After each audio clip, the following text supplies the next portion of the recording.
Alright, good morning. I'm gonna show you how to launch RetroArch and check the sound, change some settings to try to see what's causing the problem here. So I'm gonna go ahead and jump on my G drive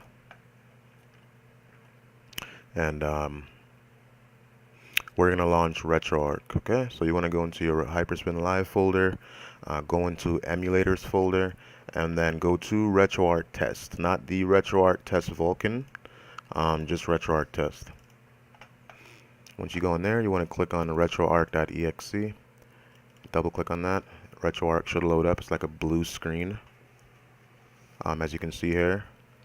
So once that loads up, you want to press right, go to driver, click on that, and it's going to show you the different drivers, the Windows drivers that RetroArch uses. RetroArch can use different kinds of Windows drivers, so I have RetroArch, set up a specific way, but maybe certain drivers aren't working properly on your computer, so we'll just change them around. So you want to come down to the audio driver. For you, it's going to say X audio. I just recently changed that, but for you, your drive, it's going to say X audio. X audio is the best audio driver on Windows when it comes to quality and all that kind of stuff. So you want to click on X audio under audio driver, change that to D sound. Okay. D-Sound is the basic audio driver in Windows. Change to D-Sound. You want to go back, all the way back here, and go down to Quit RetroArch.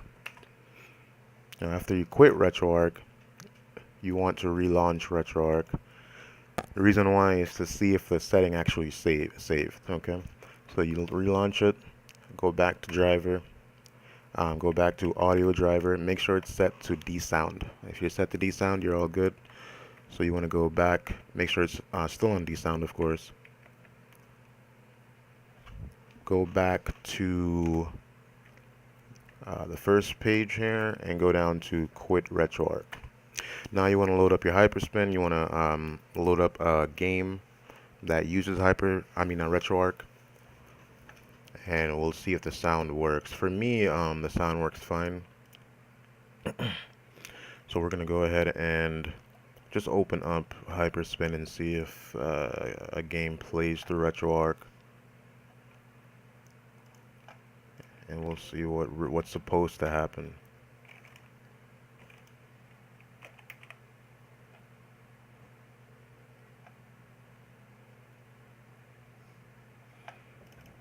Alright, so we're loading up Hyperspin. Alright, so I know Nintendo plays with RetroArch.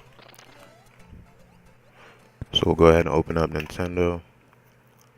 Let's find a game that we like, and I don't see Zelda right now. Let's just open up Afterburner, right? So I'm going to open up Afterburner. And as you can...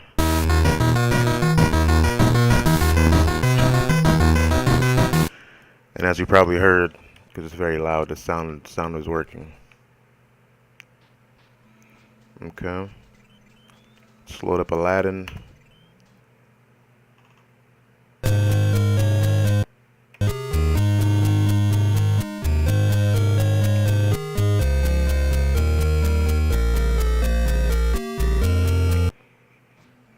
Alright, so yeah, sound is definitely working. So that's one thing that we can try. Changing from X audio to D sound. The next thing I'm going to show you actually is back in RetroArch. One more thing that could be wrong. I don't think it's this, but it could be.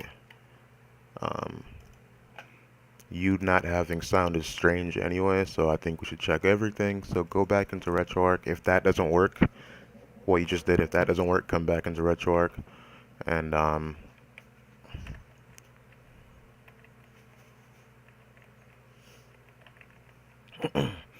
I think we might have to. Okay, no, actually here it is. Whoops, sorry, my arrow keys are acting crazy. So we want to come back here. Just go right one time. Go down to audio, right? So there's a setting right here where you can disable or enable audio. So if this is off for any reason, audio just won't work. You won't hear any sound in RetroArch. So make sure that this setting is set to on. Um, if it's on off, just set it to on. Go back, go to quit RetroArch. So make sure your driver is changed to some different driver. I would recommend D sound, and make sure the audio is enabled. And that should help you out. Let me know if you still need any more help.